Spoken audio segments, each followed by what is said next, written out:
సుబ్రహ్మణ్య భుజంగ స్తోత్రం 33వ శ్లోకం, ఆఖరి శ్లోకం.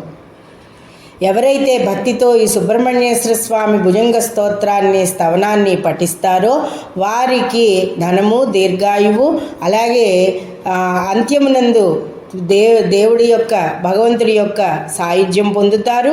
దీనిని ప్రతిదినము 6 సార్లు స్తుతించమని ఇందులో చెప్పబడిందండి.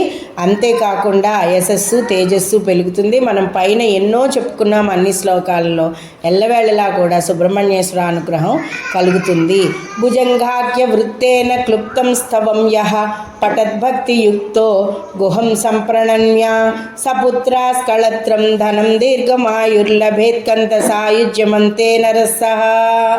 మంచి భార్య లభిస్తుంది, మంచి భర్త లభిస్తాడు, మంచి పిల్లలు ఉంటారు, కుటుంబం బాగుంటుంది, క్షేమంగా ఉంటారు, ఎలాంటి ప్రమాదాలు లేకుండా ఉంటారు, ప్రయోగాలు జరగకుండా ఉంటాయి, పిల్లలకి నత్తి మాటలు పోయి మంచి మాటలు వస్తాయి, గర్భిణీ స్త్రీలు మంచి సుఖప్రసవం అవుతుంది, మంచి పిల్లల్ని కంటారు. వాళ్ళు కూడా ఎప్పుడూ కూడా భుజంగ వృత్తముతో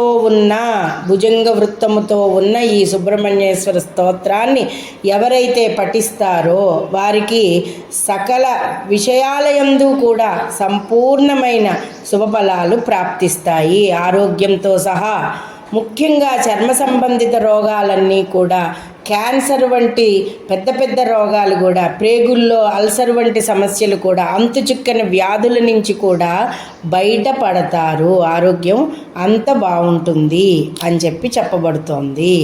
ఇక సుబ్రహ్మణ్యేశ్వర భుజంగ స్తోత్రాన్ని ప్రతినిత్యం పఠించేటప్పుడు ఒక్క శ్లోకాన్ని పఠిస్తున్నా, అన్ని శ్లోకాలను పఠిస్తున్నా కూడా చిమ్మిలి నివేదన పెట్టినట్లయితే కనుక సుబ్రహ్మణ్యేశ్వర అనుగ్రహం సత్వరమే లభిస్తుంది.